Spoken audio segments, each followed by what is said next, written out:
कैसे आप लोग उम्मीद करते हैं अच्छे होंगे। दोस्तों इस वीडियो में साइंस प्रैक्टिस सेट पेपर देखने वाले हैं। यह वीडियो बीपीएससी 3.4 के लिए अत्यंत आवश्यक है, तो आप लोग लास्ट तक जरूर बने रहिएगा। तो चलिए शुरू करते हैं। शुरू करने से पहले यदि आप नए हैं तो चैनल को सब्सक्राइब कर लीजिए, बेल आइकन को प्रेस कर दीजिए और एक बार वीडियो को शेयर कर दीजिए। ठीक है, तो चलिए पहला है कि एक स्प्रिंग का बल नियतांक K है तथा इससे m द्रव्यमान पर लटकाया गया है। स्प्रिंग को आधा काट दिया जाता है तथा एक आधे भाग से वही द्रव्यमान लटकाया जाता है। यदि पहली स्थिति में दोलन आवृत्ति ए हो तब दूसरी स्थिति में आवृत्ति होगी। ठीक है, तो दूसरी स्थिति में आवृत्ति होगी। तो यहाँ पे यदि आप देखें, एक स्प्रिंग है, इस तरह से लटकाया जाता है और इसको काट दिए। ठीक है, काट देते हैं तो ये हो जाएगा K, ये हो जाएगा L। ठीक है, तो यहाँ पे जो है K इंटू L क्या होगा, एक नियतांक होगा। क्या होगा, एक नियतांक हो जाएगा। ठीक है, उसके बाद देखिए तो यहाँ पे K1 L1 बराबर को हो जाएगा K2 L2। ठीक है, K1 L1 बराबर K2 L2, चूँकि L2 बराबर है L1/2 ये प्रश्न से। ठीक है, L2 बराबर क्या है, तो L1/2 है। ठीक, उसके बाद यहाँ पे गौर करिए तो यहाँ पे जो हो जाएगा K1 L1, L2 की जगह क्या लिखेंगे, तो L2 की जगह यहाँ पे देखिए K1 L1 बराबर यहाँ होगा K2 और L2/2। ठीक है, सॉरी L1/2, यहाँ पे L1/2, तो K2 बराबर हो जाएगा आपको 2K1 L1 बाई यहाँ भी L1। ठीक है, यानी ये होगा 2K1। क्या होगा, 2K1। तो देखिए यहाँ पे दोलन का आवर्तकाल जो हो जाएगा T बराबर क्या होता है 2π√m2/K1। ठीक है, m2/K1, यानी यहाँ जो हो जाएगा देखिए यहाँ दोलन की आवृत्ति हो जाएगा आपको 1/T बराबर 1/2π। ठीक है, और K1/m1 समीकरण यदि एक मान ले। उसके बाद देखिए तो अब नई दोलन की आवृत्ति K2 बराबर यानी A1 बराबर, तो A1 यानी K2 बराबर होगा 2K1। ठीक है, K2 बराबर 2K1, तो A1 बराबर होगा 1/T1 बराबर होगा 1/2π √, ये होगा K2/m। क्या होगा, K2/m हो जाएगा। ठीक, यानी A1 बराबर है यहाँ पे A1 बराबर 1/2π √, 2K1 बट्टा में m। ठीक है, बट्टा में m होगा यानी √2 गुने 1/2π √, K1/m। यानी ये हो जाएगा A1 बराबर √2a हो जाएगा। A1 बराबर क्या हो जाएगा, √2a। तो A1 बराबर हो जाएगा √2a। ठीक है, तो यहाँ पे जो है राइट आंसर क्या होगा, तो यहाँ पे राइट आंसर होने वाला है बी ऑप्शन। क्या होगा, बी ऑप्शन। ठीक है, नेक्स्ट है कि यदि तेल जिसका घनत्व पानी से अधिक है, पानी के स्थान पर अनुनाद जो है नली में प्रयुक्त किया जाता है, तो उसकी आवृत्ति सी ऑप्शन वही रहेगी। तो यदि तेल जिसका घनत्व पानी से अधिक है, पानी के स्थान पर अनुनाद नली में प्रयुक्त किया जाता है, तो उसकी आवृत्ति वही रहेगी। अनुनाद नली में आवृत्ति ध्वनि गति और अनुनाद स्तंभ की लंबाई पर निर्भर करता है। ठीक है, अनुनाद नली में आवृत्ति जो है F1 बराबर हो जाएगा V/NL। ठीक है, जहाँ V ध्वनि की चाल है। ठीक है, और L जो है अनुनाद स्तंभ की संख्या है। अनुनाद नली में आवृत्ति जो है अनुनाद नली में उपस्थित पदार्थ की प्रकृति में जो है स्वतंत्र रहता है। नेक्स्ट क्वेश्चन, नेक्स्ट है कि एक प्रोटॉन तथा एक इलेक्ट्रॉन एक समान विद्युत क्षेत्र में स्थित है, तो बी ऑप्शन बलों के परिमाण बराबर होंगे।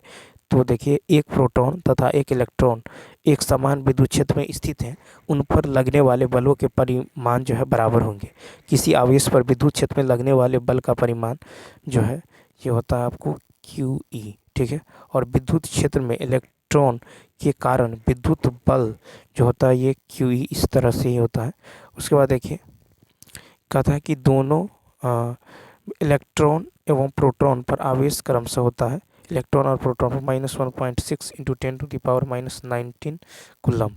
ठीक है, तो ये हो जाएगा आपको इलेक्ट्रॉन पर माइनस 1.6 गुनी 10 के पावर माइनस 19 कूलम, और प्रोटॉन पर होता है प्लस 1.6 गुनी 10 के power minus 19 coulomb. Next question देखिए। नेक्स्ट है कि जब एक तांबे का टुकड़ा एवं दूसरा जर्मेनियम का टुकड़ा दोनों जो है कमरे के ताप से एक यानी 80 केल्विन तक ठंडा किया जाए तो ए ऑप्शन, तो तांबे का प्रतिरोध घटता है एवं जर्मेनियम का बढ़ता है। तो जब एक तांबे का टुकड़ा एवं दूसरा जर्मेनियम का टुकड़ा दोनों कमरे के ताप से 80 केल्विन तक ठंडा किया जाता है तो ताप का जो है तो तांबे का प्रतिरोध जो है ये घटता है और जर्मेनियम का बढ़ता है। ठीक है, तो ये होगा तांबे का प्रतिरोध घटता है और जर्मेनियम का बढ़ता है। ठीक है, उसके बाद देखिए, तो किसी चालक का प्रतिरोध R जो है तापमान का समानुपाती होता है। ठीक है, तापमान का क्या होता है, समानुपाती होता है। चालक का तापमान बढ़ने पर प्रतिरोध का मान बढ़ता है तथा घटने पर घटता है। ठीक है, तो यहाँ पे जो है अब देखिए कि अर्धचालक का प्रतिरोध जो है तापमान का व्युत्क्रमानुपाती होता है। अर्धचालक का जो प्रतिरोध होता है यह तापमान का क्या होता है, व्युत्क्रमानुपाती होता है। अर्धचालक के तापमान के बढ़ने से प्रतिरोध का मान घटता है। ठीक है, सिलिकॉन और जर्मेनियम आदि जो अर्धचालक के अंतर्गत आते हैं, इनकी चालकता एवं जो है चालक एवं कुचालक के बीच होता है। नेक्स्ट क्वेश्चन नंबर 115 देखिए। 115 है कि रंगीन द्रव में डूबा कांच का एक टुकड़ा दिखाई नहीं दे रहा है, ऐसा इस कारण क्योंकि दोनों एक ही अपवर्तनांक के हैं। तो रंगीन द्रव में डूबा कांच का एक टुकड़ा दिखाई नहीं दे रहा है, ऐसा कारण है क्योंकि दोनों एक ही अपवर्तनांक के बने होते हैं। ठीक है, तो यदि रंगहीन द्रव का अपवर्तनांक μ1 हो तो कांच के टुकड़े या लेंस के पदार्थ का अपवर्तनांक μ2 हो, तो यहाँ पे μ1 बराबर होगा μ2। ठीक है, रंगीन कांच का टुकड़ा या लेंस नहीं दिखेगा। ठीक है, एक होता है आपको μ2 ग्रेटर देन μ1, यानी लेंस की प्रकृति अपरिवर्तित रहेगी। ठीक है, उत्तल लेंस की भांति तथा अवतल लेंस की भांति कार्य करेगा। एक होता है μ2 बराबर μ1। ठीक है, यानी लेंस की प्रकृति बदल जाएगी, जैसे उत्तल लेंस की भांति कार्य करेगा, उत्तल लेंस की भांति कार्य करेगा। नेक्स्ट है कि निम्न में से किसके द्वारा ऊर्जा का संचरण नहीं होता है, सी ऑप्शन। तो अपरगामी तरंगों द्वारा ऊर्जा का संचरण नहीं होता है। जब कंपन करने वाली वस्तु को किसी बाह्य जो है अनावर्ती स्रोत से ऊर्जा देकर उनके स्वाभाविक कंपनों को बनाए रखा जाता है तो पोषित कंपन कहलाते हैं। जब एक प्रणाली को बलपूर्वक कंपन के अधीन किया जाता है तो स्थिर अवस्था परिस्थितियों के तहत यह अधिरोपित आवृत्ति पर कंपन करती है। ठीक है, कंपन एक यांत्रिक घटना है। यहाँ दोलन एक समयावस्था बिंदु के चारों ओर होता है। यह जो है एक वस्तु की इधर उधर गति होती है। ठीक है, उसके बाद देखिए कि मुक्त कंपन में वस्तु उनकी प्राकृतिक जो है आवृत्ति के साथ और बलपूर्वक कंपन करने वस्तु में उत्तेजना बल की आवृत्ति जो है अर्थात अधिरोपित आवृत्ति के साथ कंपन होती है। नेक्स्ट है कि दो आवेशित अन्य वस्तुओं को जोड़ने पर उनके बीच जब विद्युत धारा प्रवाहित नहीं होती यदि उनके विभव समान हैं। तो दो आवेशित वस्तुओं को जोड़ने पर उनके बीच विद्युत जो है धारा प्रवाहित नहीं होती यदि उनके विभव समान हो। ठीक है, यदि उनके विभव क्या हो, समान हो। ठीक है, विभव में अंतर के कारण ही दो वस्तुओं में जो है विद्युत धारा प्रवाहित होती है। तापमान में अंतर के कारण ही दो वस्तुओं में ऊष्मा का प्रवाह होता है और सामान्य रूप से विद्युत धारा का प्रवाह उच्च विभव वाली वस्तु से निम्न विभव वाली वस्तु की ओर होता है। नेक्स्ट है कि कौन सा लवण ज्वाला को हरा रंग देता है, तो इसका राइट आंसर होगा सी, BaCl2। तो देखिए BaCl2 यानी बेरियम क्लोराइड की ज्वाला का रंग हरा होता है। ठीक है, जैसे अब देखेंगे लवण और उनकी ज्वाला का रंग, जैसे MgCl2 इसका होता है रंगहीन होता है, CaCl2 इसका पीला लाल होता है, SrCl2 इसका चमकीला लाल रंग, NaCl पीला ज्वाला। ठीक है, और LiCl ये होता है गुलाबी लाल रंग। ठीक है, अब चलिए देखते हैं क्वेश्चन नंबर 119। कहता है कि साधारण परिस्थितियों में कौन सा ऑक्साइड ठोस है, तो बी ऑप्शन SiO2। देखिए तो सिलिका ऑक्साइड, ठीक है, सामान्य रूप से ठोस होते हैं, ठीक है, सिलिका ऑक्साइड सामान्य रूप से ठोस होते हैं। यह प्रकृति में जो क्वार्टज के रूप में पाए जाते हैं। यह क्रिस्टलीय या अनाकार जो है पाउडर के रूप में पाए जाते हैं। इनका जो उपयोग कांच के उत्पादन में, एंटी नॉकिंग एजेंट में तथा दांतों का मेल हटाने में होता है, ठीक है। सिलिकॉन ऑक्साइड अम्लीय ऑक्साइड है। SO2, CO2 एवं NO2 गैस ऑक्साइड है। नेक्स्ट क्वेश्चन, नेक्स्ट है कि नेस्लर अभिकर्मक में कौन सा यौगिक होता है? 120 का बी ऑप्शन K2HGL4। तो देखिए नेस्लर अभिकर्मक में K2CGL4 यौगिक पाए जाते हैं। नेस्लर अभिकर्मक सामान्य रूप से पोटेशियम आयोडाइड, मर्क्यूरी क्लोराइड एवं पोटेशियम हाइड्रोक्साइड का जलीय विलयन है। इसका प्रयोग जो है अमोनिया NH3 का पता लगाने में करते हैं। यह अमोनिया की उपस्थिति में हल्के भूरे रंग में परिवर्तित हो जाते हैं। नेक्स्ट है जिनोन का कौन सा जो है फ्लोराइड असंभव है? 21 का B option XeF3।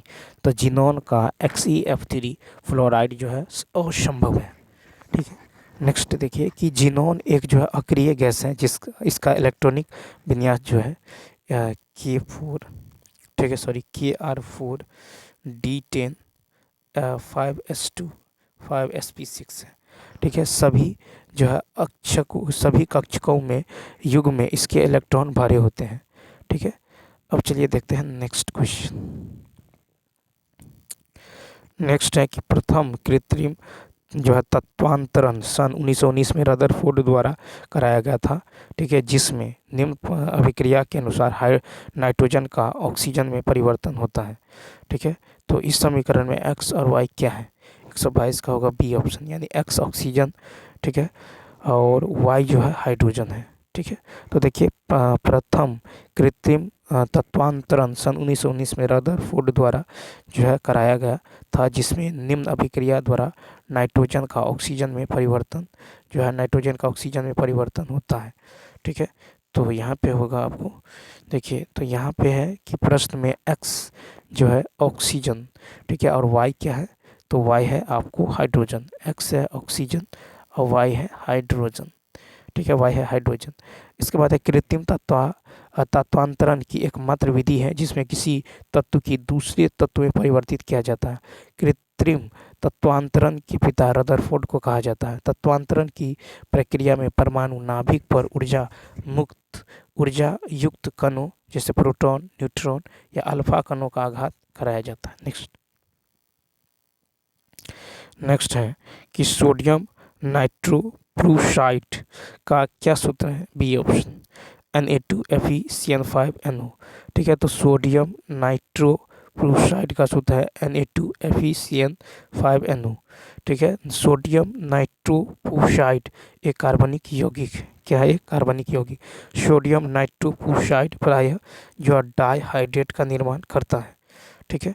Next question देखिए, फिर है कि अकार्बनिक यौगिक में एल्कोहलिक जो है OH क्रियात्मक समूह की उपस्थिति ज्ञात करने के लिए उपयुक्त अभिकर्मक है। B option. तो सेरिक अमोनियम नाइट्रेट।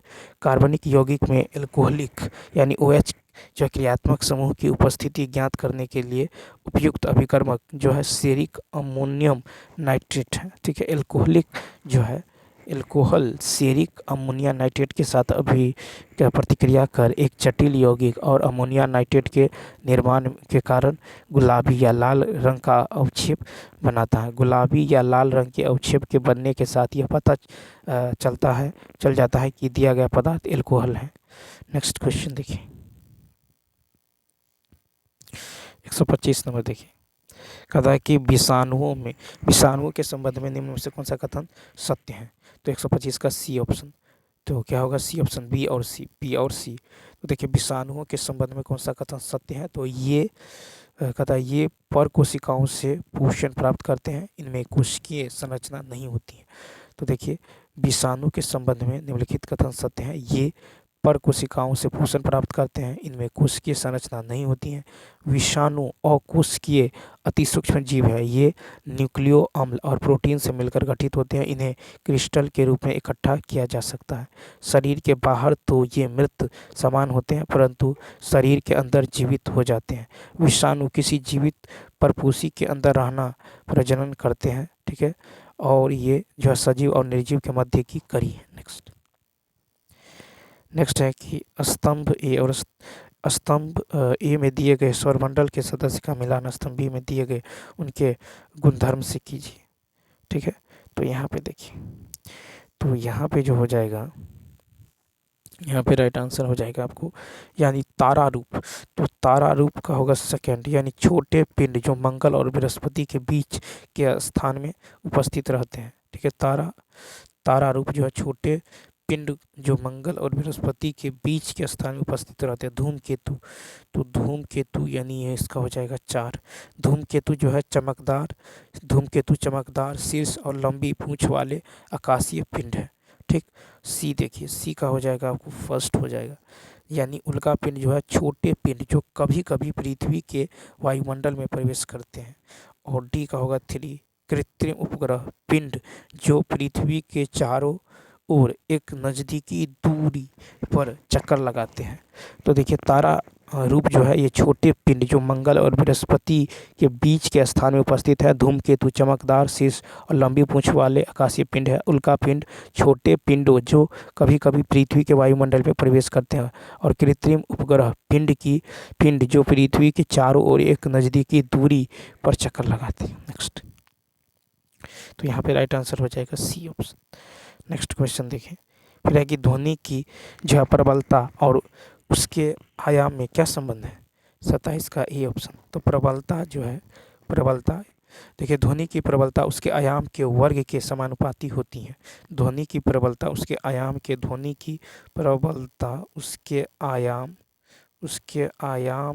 वर्ग के समानुपाती, ठीक है, होती है। ध्वनि की प्रबलता उच्चता इसके आयाम पर निर्भर करती हैं। जब किसी कंपित वस्तु का आयाम अधिक होता है तो उसके द्वारा उत्पन्न ध्वनि उच्च होती है, ठीक। और जब आयाम छोटा होता है तो उत्पन्न ध्वनि मंद होती है। नेक्स्ट है कि कौन सा जोड़ा गलत है। बी ऑप्शन, सूरजमुखी और संपुट। तो देखिए सूरजमुखी संपुट का जोड़ा गलत है। सूरजमुखी में बीज ही फल होते हैं। फल के प्रकार और उदाहरण जैसे बेरी, तो देखिए नेवोफेडो, ठीक है, बेरी जो है यह एवोफिडो, देखिए बेरी जो है एवोफेडो केला, अंगूर, कीवी, पपीता का है, ठीक, फल। और कैप्सूल जो है ये लिली पॉपीज का है।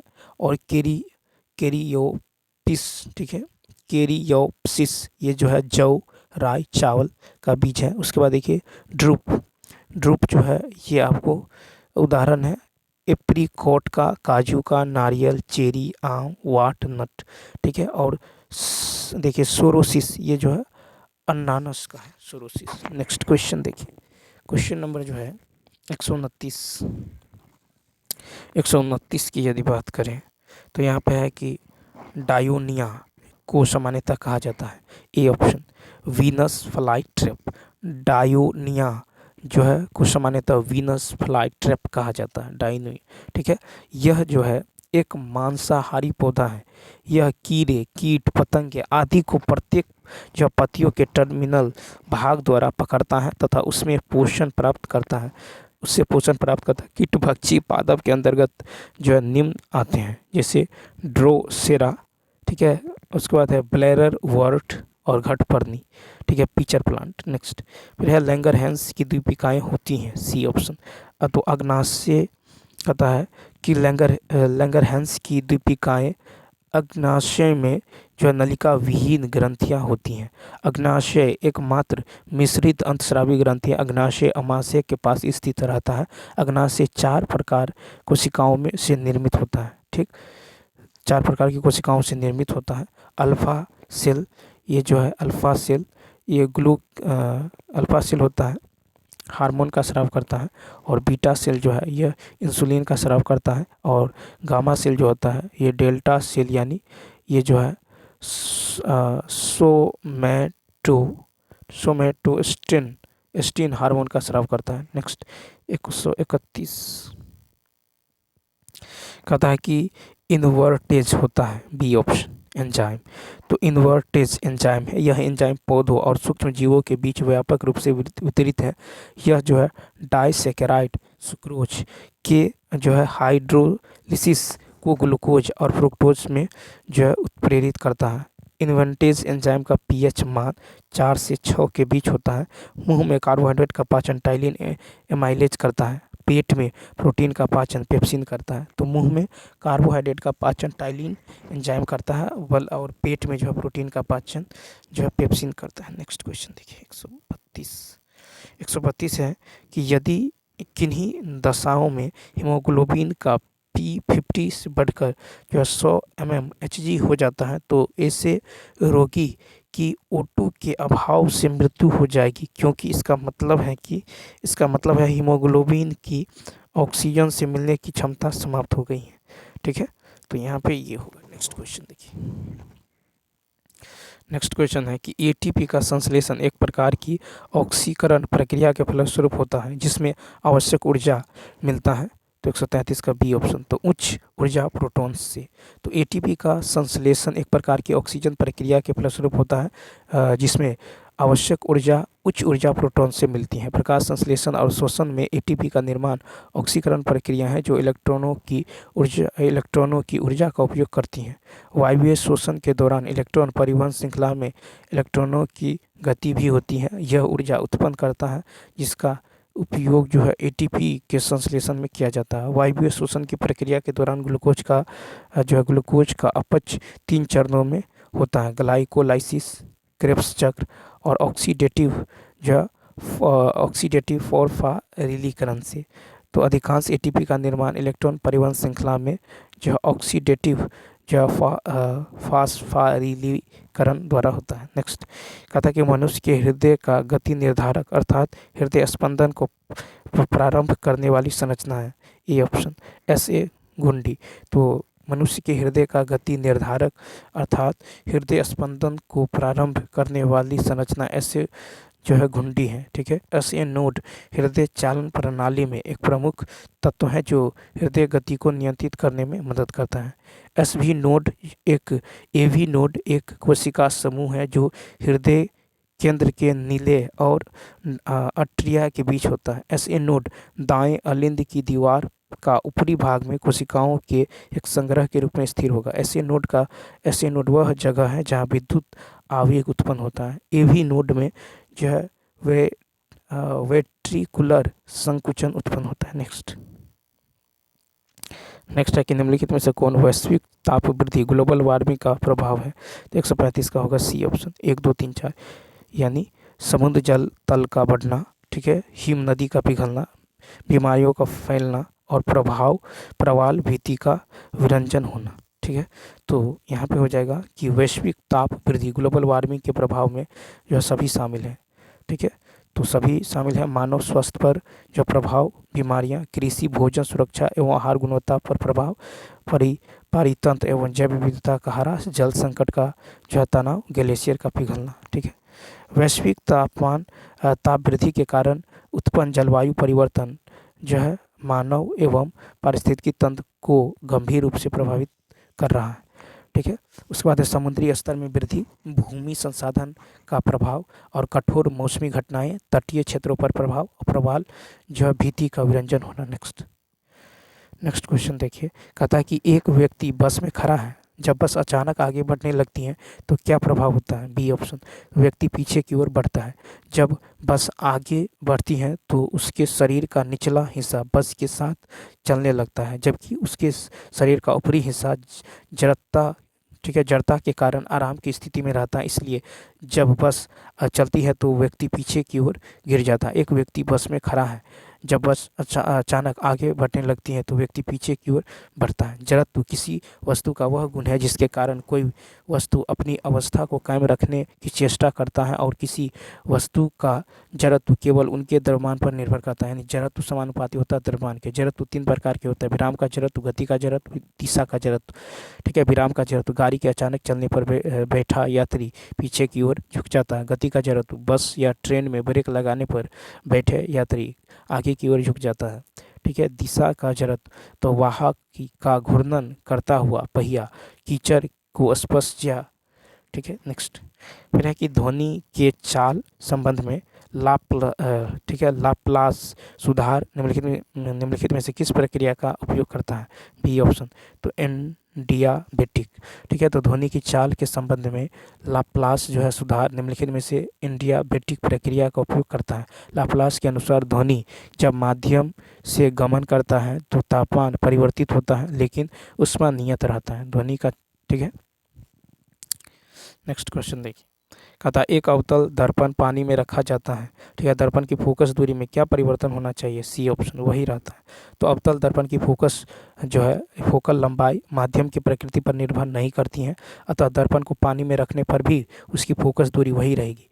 कहता जब किसी लेंस को पानी में डुबाया जाता है तो अपवर्तन होता है, जिसके कारण अपवर्तनांक का मान कम हो जाता है, अतः उसकी फोकस दूरी बढ़ जाती है।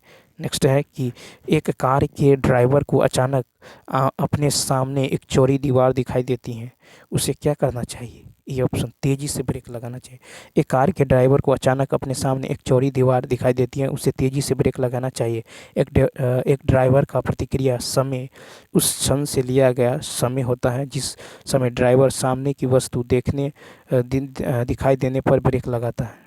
ठीक है, ड्राइवर का प्रतिक्रिया समय निम्नलिखित परिस्थितियों से प्रभावित होता है, जैसे वाहन की आकार लंबाई, वाहन के आकार में वृद्धि के साथ ठीक है प्रतिक्रिया समय घट जाता है। वाहन की गति, वाहन के वेग में वृद्धि के साथ प्रतिक्रिया समय घटता है। और वायु का आकार, तो बाधा के आकार में वृद्धि के साथ प्रतिक्रिया समय घट जाता है। ड्राइवर की मानसिक स्थिति। नेक्स्ट क्वेश्चन देखिए। नेक्स्ट क्वेश्चन है कि निम्नलिखित में से कौन सा प्रकाश के अपवर्तन का कारण बनता है? सी ऑप्शन, तो एक माध्यम से दूसरे माध्यम में प्रकाश की गति में परिवर्तन। तो एक माध्यम से दूसरे माध्यम में प्रकाश की गति में परिवर्तन प्रकाश के अपवर्तन का कारण बनता है। प्रकाश अलग अलग माध्यम में अलग अलग प्रकार से गमन करता है। जब प्रकाश की किरण एक माध्यम से दूसरे माध्यम में जाती हैं तो उसकी गति में परिवर्तन के कारण उसकी दिशा बदल जाती है। अपवर्तन एक तरंग का मुड़ना है जब वह एक माध्यम से दूसरे माध्यम में जाती हैं, और यह तरंग का मुड़ना या झुकना दो पदार्थों के बीच घनत्व के अंतर के कारण होता है। प्रकाश के अपवर्तन के कारण ही तारे टिमटिमाते हैं। प्रकाश के अपवर्तन के कारण ही तारे टिमटिमाते हैं। नेक्स्ट क्वेश्चन देखिए। फिर है कि निम्नलिखित में से कौन सा ट्रैंक्विलाइजर नींद की गोलियां का हिस्सा नहीं हो सकता? तो ए ऑप्शन, कार्डियो।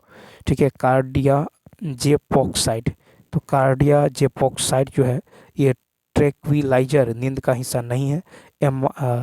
एमाइटल, सेकोनल और जो है निम्बुटल बार्बिट्यूरेट्स या नींद लाने वाली दवाओं के उदाहरण है। ये कृत्रिम निद्रावस्था के यौगिक जो है बार्बिट्यूब एसिड है, और जो है महत्वपूर्ण ट्रैंक्विलाइजर और नींद की गोलियों के घटक है। कार्डियोजेपोक्साइड एक हल्का जो है ट्रैंक्विलाइजर है। ठीक है, ट्रैंक्विलाइजर है जिसका उपयोग केवल तनाव से राहत के लिए किया जाता है। ठीक है, ट्रैंक्विलाइजर्स और टिप्नोटिक्स। ठीक है, टिप्नोटिक्स औषधियाँ केंद्रीय नाड़ी तंत्रों के उच्च केंद्रों पर प्रभाव डालती है और कुछ समय के लिए चिंताओं को दूर करता है। ठीक है, साइकेडेलिक और औषधियाँ जो है सुनने और देखने का मति भ्रम उत्पन्न करती हैं। ठीक है, निश्चेतक संवेदना को कम करने में प्रयुक्त होता है। क्लोरोफॉर्म, कोकन आदि। नेक्स्ट है कि आपके अनुसार जो एथीन अणु में सिग्मा बंधु की संख्या कितनी होती है? C option, 5। तो देखिए एथीन में जो है सिग्मा बंधु की संख्या 5 है। एथीन का सूत्र C2H4 क्या होता है? C2H4 यानी C डबल बाउंड C, यहाँ पे है H। ठीक है, H और H। ठीक है, तो यहाँ पे हो जाएगा आपको sigma bond sigma bond sigma bond sigma bond. ठीक है, नेक्स्ट तो यहाँ पे एथीन में सिग्मा बंधु की संख्या 5 है। नेक्स्ट है कि आपके अनुसार एथीन अणु में सिग्मा बंधुओं की संख्या कितना है, तो 5 है, सी ऑप्शन। नेक्स्ट देखिए, कहता है कि पानी के अणुओं में जो किस प्रकार का हाइड्रोजन बंधन होते हैं, ए ऑप्शन अंतर आणविक। अंतर आणविक, तो देखिए पानी के अणुओं में अंतर आणविक प्रकार का हाइड्रोजन बंधन होते हैं। पानी के अणु में हाइड्रोजन बंधन अन्य अणुओं के बीच जो है बनते हैं, लेकिन एक अणु के भीतर नहीं, ठीक है, एक अणु के भीतर जो है नहीं बनते हैं। नेक्स्ट क्वेश्चन देखिए 144 है कि निम्नलिखित में से किसके कारण साबुन में झाग बनता है, तो बी ऑप्शन सोडियम रोसिनेट। तो साबुन में झाग सोडियम रोसिनेट के कारण बनता है। रोसिन एक रासायनिक यौगिक है जो एक गोंद है जिसे साबुन बनाते समय मिलाया जाता है। साबुनीकरण के दौरान यह सोडियम रोसिनेट बनता है जो झाग बनाता है। उच्च वर्षीय अम्ल जैसे एस्टिएरिक अम्ल जो पामिटिक अम्ल के सोडियम या पोटेशियम लवण साबुन कहलाते हैं। नेक्स्ट क्वेश्चन की यदि उसके बाद देखिए, साबुन का निर्माण जो है तेलों और वसाओं के तनु सोडियम हाइड्रोक्साइड NaOH या तनु पोटेशियम ऑक्साइड KOH के जल अपघटन द्वारा होता है, ठीक है। उच्च वसीय अम्लों के सोडियम अथवा पोटेशियम जिनमें संतृप्त वसीय अम्लों के लवणों का अनुपात अधिक होता है उन्हें कठोर साबुन कहते हैं। नेक्स्ट है कि फोटोकेमिकल स्मॉग मुख्य रूप से क्या पाया जाता है, ए ऑप्शन औद्योगिक क्षेत्र। तो फोटोकेमिकल स्मॉग मुख्य रूप से औद्योगिक क्षेत्र में पाया जाता है। यह तब बनता है जब वायु प्रदूषक सूर्य के प्रकाश के साथ प्रतिक्रिया करता है। हाइड्रोजन और नाइट्रोजन ऑक्साइड जैसे रसायन हवा में सूर्य के प्रकाश के साथ प्रतिक्रिया करके कोहरा बनाते हैं, ठीक है। फोटोकेमिकल कोहरा सभी धूप वाले शुष्क शहरों में आम है, ठीक है। नेक्स्ट क्वेश्चन देखिए, कहता मांसपेशियों के पक्षाघात के दौरान पोलियो वायरस किस मार्ग को प्रभावित करता है, ए ऑप्शन मोटर पाथवे। तो देखिए मांसपेशियों के पक्षाघात के दौरान पोलियो वायरस मोटर पाथवे द्वारा प्रवेश करता है। लकवाग्रस्त चरण के दौरान मोटर तंत्रिकाएं प्रभावित होती हैं जिसके परिणाम स्वरूप मांसपेशियां जो है शोध होती हैं, ठीक है। इसमें आमतौर पर हाथ और पैर की, लेकिन डायफ्राम स्वर यंत्र और जो है ग्रसनी की मांसपेशियों को भी प्रभावित करता है, जो मांसपेशियों के पक्षाघात के दौरान मोटर पाथवे जो है प्रभावित होती हैं, ठीक है। उसके बाद देखिए, तो पैरालिसिस पक्षाघात का उपचार है सर्जरी और ज़रूरत पड़ने पर अंग विच्छेदन, ठीक है, शारीरिक थेरेपी, पेशेवर थेरेपी। नेक्स्ट क्वेश्चन देखिए, कहता लाइसोसोम के संबंध में इनमें से कौन सा कथन गलत है, सी ऑप्शन लाइसोसोम एंजाइम एक निश्चित, ठीक है, तो लाइसोसोम एंजाइम एक निश्चित pH पर सक्रिय होते हैं। लाइसोसोम के संबंध में गलत है। लाइसोसोम की खोज जो है डी डुबे ने किया था। लाइसोसोम जो है अधिकतर जंतु कोशिकाओं में मुख्य रूप से एंजाइम अभिक्रियाएं करने वाली कोशिकाओं का एक अग्नाशय यकृत पर मस्तिष्क, थायराइड तथा गुर्दे आदि में पाए जाते हैं। लाइसोसोम का निर्माण गोल्जी काय अथवा अंतःपरद्रवी जालिका से होती हैं। पुरानी रक्त कोशिकाएं लाइसोसोम के कारण नष्ट हो जाती हैं। नेक्स्ट क्वेश्चन,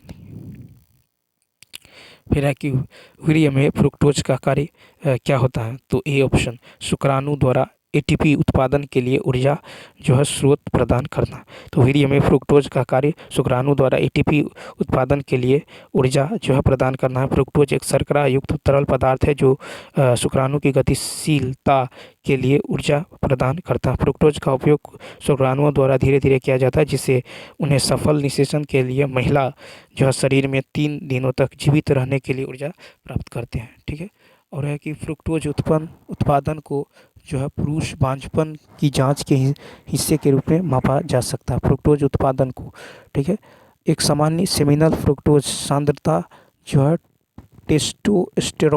टेस्टोस्टेरोन की भूमिका और जो वेसिकल्स और वास जो डिफरेंस के कार्य की पुष्टि करता है, ठीक है। सेमिनल प्लाज्मा वीर्य का वह तरल भाग है जिसमें सेमिनल वेसिकल्स और प्रोस्टेट ग्रंथि जो है बाल्बो यूथेरल ग्रंथियां योगदान करती हैं, ठीक है।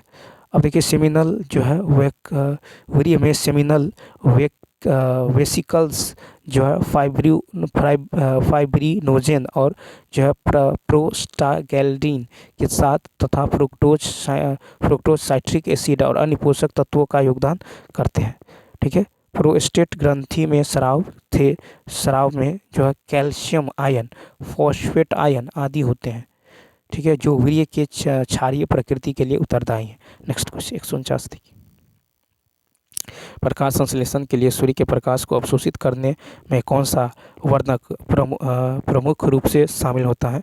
149 का बी, क्लोरोफिल बी। तो प्रकाश संश्लेषण के लिए सूर्य के प्रकाश को यह अवशोषित करने में क्लोरोफिल बी वर्णक प्रमुख रूप से शामिल है। क्लोरोफिल प्रकाश संश्लेषक वर्णक है। बैगनी, नीला और नारंगी लाल प्रकाश तरंग दैर्ध्य क्लोरोफिल ए द्वारा अवशोषित होते हैं।